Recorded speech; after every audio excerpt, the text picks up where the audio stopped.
Bonjour Patricia. Bonjour Anne. Bonjour à toutes et à tous. Bonjour à tous. Les couleurs aujourd'hui, un Ouais, thème les couleurs. qui nous a été suggéré par une personne dans un commentaire il n'y a pas longtemps, il y a quelques semaines. Hmm. Donc voilà, on rebondit parce qu'on s'est dit oui, C'est intéressant. voilà, il y a des choses à dire. On va voir jusqu'où ça nous emmène. Alors, tu as parlé d'une pierre tout à l'heure en Ouais. parlant d'un pendentif. Donc les pierres, les minéraux, souvent elles ont des couleurs aussi qui sont associées à des qualités, à des pouvoirs spécifiques. Oui, ça, on peut dire ça. Après, on a déjà fait des vidéos sur les minéraux et pour moi, chaque minéraux est un être à part entière, a son chemin de vie à part entière et peut-être qu'à un moment donné, il va faire des soins par rapport à un certain type d'énergie et qu'il aura fini ses apprentissages par rapport à ça et que après, il va avancer sur un soin sur un autre domaine. Ouais, Donc c'est pas parce qu'on a un minéraux, je sais pas, je cite l'améthyste ou le rubis ou je ne sais quoi, qui va toujours faire un soin sur cette énergie particulière, etc. Toujours vérifier avec le minéral. Tu peux faire de manière intuitive, tu fais des soins avec des minéraux. Bon, ben là, pour cette personne, quel minéraux a sa mission pour faire le soin, parce qu'ils ont des missions dans le subtil, comme tout être, voilà. Et puis, ben, tu prends le minéral que tu ressens, tu vérifies si c'est juste, et puis tu le places intuitivement sur la personne. Ou avec le pendule, si tu préfères, etc. Si tu arrives plus à communiquer avec le pendule, etc. C'est là que je dois le placer. Oui, ok, mon guide, d'accord, merci. Tu es d'accord, le minéraux? Oui. Bon, ben, je le pose là. Mais quand on travaille avec les minéraux dans les soins, on doit communiquer avec eux. Ouais. Il ne faut pas leur imposer quelque chose. Comme quand dans la vidéo sur les minéraux, je crois que j'avais dit, pour les épurations, il me semble qu'on avait parlé, ça date de longtemps, donc, il me semble qu'on avait parlé des épurations. Demandez au minéral qu'est-ce qu'il a besoin comme épuration. Est-ce que c'est de la fumée? Est-ce que c'est de l'eau? Est-ce que c'est de la lune? Demandez-lui qu'est-ce qui lui correspond là pour le type. Lui, il le saura, il demandera à son guide s'il a besoin. Ok. Il faut comprendre que c'est un être à part entière qui a ses missions. Il n'a peut-être pas une bouche pour parler, mais il peut communiquer télépathiquement avec vous. D'accord. Merci pour ces rappels. Mais donc la couleur du minéral est propre au minéral par rapport à sa construction, etc. Elle peut être perturbée quand il a engrangé trop de choses à l'intérieur de lui. Donc des fois, il a besoin d'avoir des soins, mais il y a très peu de personnes qui ont des apprentissages de soins sur les minéraux.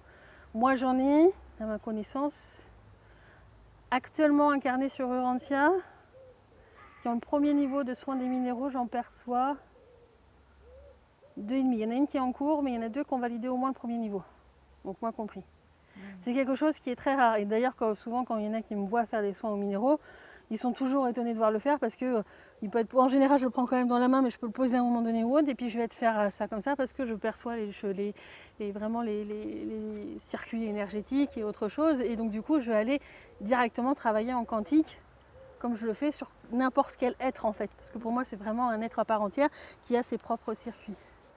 Et du coup, ça m'est arrivé d'avoir des minéraux à qui je faisais des soins où la couleur rechangeait après derrière. Avec des genres de fumée qui disparaissent ou des trucs comme ça. Et souvent, quand je fais un soin aux minéraux, derrière, les personnes le prennent, ils font « Oh, il est tout chaud !» C'est vrai. Mais voilà, tout le monde ne peut pas faire des soins, mais du coup, lui demander où est-ce qu'il veut être placé. Peut-être que chez vous, vous avez un petit vortex à un endroit et que c'est ce qu'il a besoin pour une épuration. Peut-être que c'est un type d'eau particulier et puis, je ne sais pas, vous avez, je ne sais pas, qu'est-ce que je pourrais dire, une coquille Saint-Jacques avec un petit peu d'eau dedans et puis que c'est cette vibration-là qu'il a besoin pour faire son soin. Ou peut-être que c'est lié à un réseau souterrain. Donc, demandez-lui où est-ce qu'il a besoin d'être placé, combien de temps, etc. Mais c'est pas la couleur même du minéral qui va apporter quelque chose. D'accord. Okay. Ou de manière extrêmement rare. D'accord. Très bien. Alors, quand tu fais de l'écriture en langage sacré, c'est souvent très coloré. Oui. Alors, est-ce que tu peux nous en dire un petit peu plus sur cette écriture et pourquoi il y a toutes ces couleurs? Quoi ça correspond? Alors cette écriture est une écriture multidimensionnelle que je retranscris du coup juste en 3e densité. Mais en fait quand je l'écris d'un point de vue multidimensionnel. Il faut s'imaginer que c'est comme si j'avais le papier dans la matière et plein de calques dans le subtil qui correspond à plein de plans différents, comme dans la vidéo où j'explique un petit peu ça. Et donc du coup j'écris ici et j'écris en même temps sur les calques en parallèle. Donc plus je vais écrire sur de plans en parallèle, plus c'est fatigant pour moi. Et dans l'écriture que je fais, en général, j'ai une écriture qui est très condensée parce qu'elle a beaucoup d'informations. Il faut imaginer, comme sur un ordinateur, tu as tes fichiers, etc. Puis tu as besoin de le zipper, de le compresser, quand des fois tu as besoin que ça prenne moins de place. Bah, c'est un peu la même chose dans mon écriture. Selon la quantité d'informations que j'ai à passer et la taille du papier, je vais condenser. Oui. Après, la couleur correspond à un domaine en particulier. Il peut y avoir plusieurs domaines, etc. Mais c'est ce qui va correspondre à la vibration du domaine que je suis en train d'écrire. Donc il y a bien une corrélation entre la couleur que je vais utiliser et le truc. Mais après, je pourrais écrire tout en noir si j'ai qu'une seule couleur que le noir. Mais dans le subtil, j'aurai les couleurs qui vont être présentes. Ah, non, c'est mieux d'avoir les couleurs. Hein. C'est vrai que c'est plus facile de se repérer, même pour les parties lettres. Oui. Mais c'est une écriture qui permet de donner les informations dans le subtil. Donc quand j'écris comme ça, souvent, je vais donner des lieux d'apprentissage, des condensés d'apprentissage pour essayer d'avancer un peu plus vite, même si on n'a pas fait encore l'apprentissage dans le subtil, des maîtres qu'on peut aller voir dans le subtil, des bibliothèques particulières. C'est tout un ensemble d'informations pour que les parties lettres puissent aller plus vite dans certains types d'apprentissage. Mais ça veut dire que ces apprentissages-là, moi je les ai faits avant et je peux en faire un résumé, tu vois. Mais les parties lettres devront faire des apprentissages par la suite. Les êtres dans le subtil. Ok.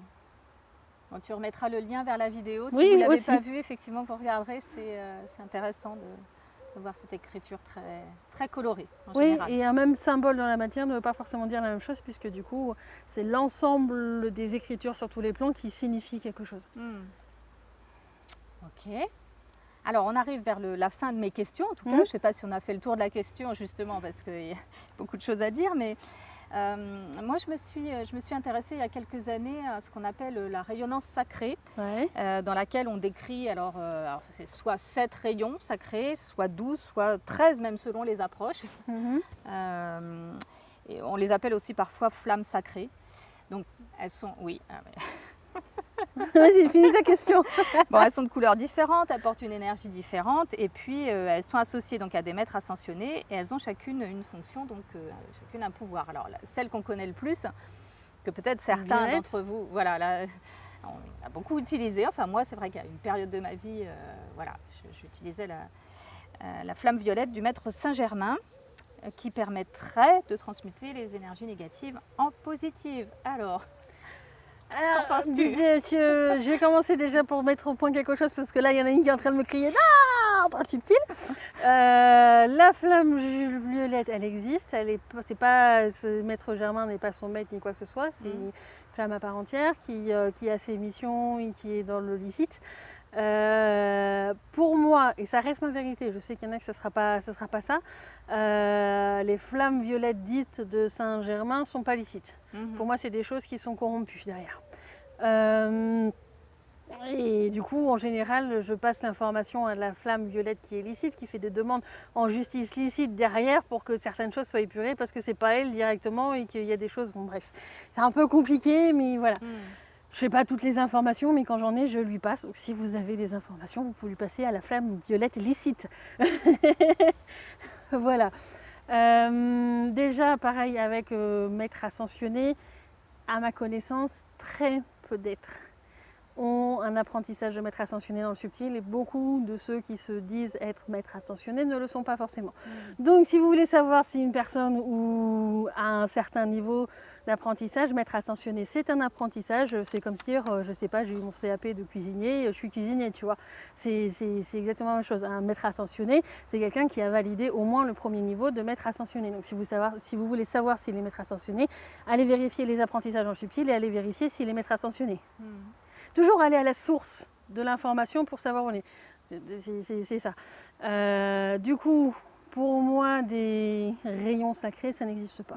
Dans le subtil, ça n'existe pas. Des différentes flammes, ça existe. On ne parlera pas de flammes sacrées. Il y a des flammes selon un certain niveau qui vont être un peu petites et plus elles vont avoir un apprentissage, plus elles vont être grandes. Par exemple, la flamme d'Olympique, elle existe dans le subtil. D'accord. C'est d'actualité. Voilà. Mais du coup, il y a eu des détournements qui ont été faits par rapport à elle. Et cette année, elle fait énormément de demandes en justice par rapport aux événements qui sont en cours. Enfin, au moment où on publiera, ce seront peut-être les événements un peu passés. Je ne sais pas quand je publierai exactement. Mais voilà. Il y a plein de flammes différentes, de couleurs différentes, qui vont être attribuées à un être, à un particulier à un moment donné comme un outil à part entière. Moi j'ai certaines flammes qui font partie des parties de mon être parce que j'ai différents types d'apprentissage et c'est comme quand on fait certains apprentissages, des fois on va avoir un genre de trident, des fois on va avoir un sceptre. C'est juste des outils qui nous permettent d'utiliser et de manipuler certains types d'énergie. Donc les flammes qui servent aux épurations peuvent du coup avoir pour mission d'être dans un être en particulier à un moment donné parce qu'il aura validé tel apprentissage. Et il y a des flammes de plusieurs couleurs. C'est parce qu'elles vont travailler sur des énergies différentes. C'est toujours une question de vibration.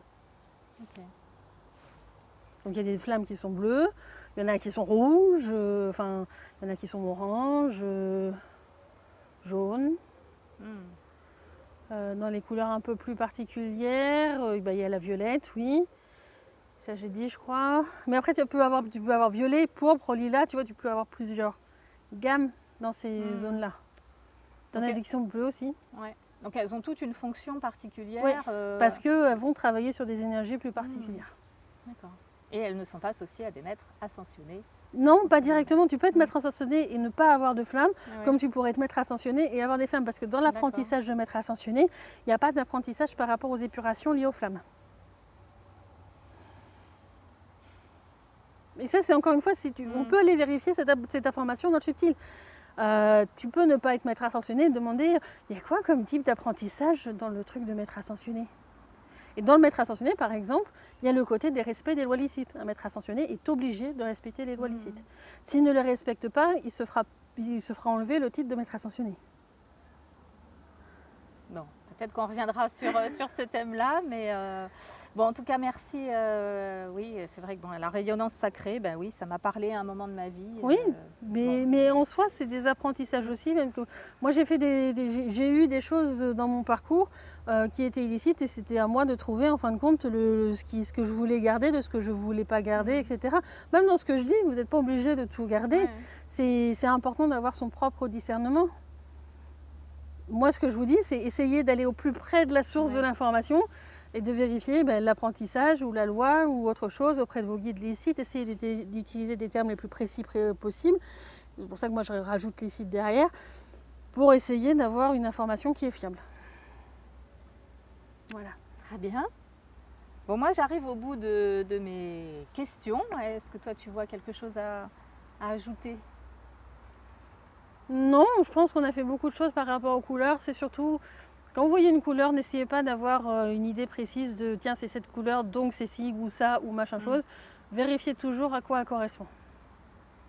Et si vous avez une intuition qui est différente de ce qui est marqué sur Google ou sur un document en particulier, ça ne veut pas forcément dire que vous avez tort. Essayez de vérifier si votre intuition elle est juste en demandant si votre information elle est licite et si elle correspond bien, si elle est exempte de corruption. Mais c'est valable pour tout. Oui, c'est valable pour tout, toujours. Tu me connais là-dessus, voilà. Je suis extrêmement intransigeante et je suis connue pour mon intransigeance là-dessus, dans le subtil. Bon, super, merci pour toutes ces infos. Merci à toi. Si j'ai oublié des choses, comme d'habitude, n'hésitez pas à les demander en commentaire. Ou si vous avez d'autres questions sur le sujet ou autre. On en fera d'autres vidéos dans ce cas-là. Très bien. Bon, à très bientôt. Merci encore. Au revoir. Au revoir.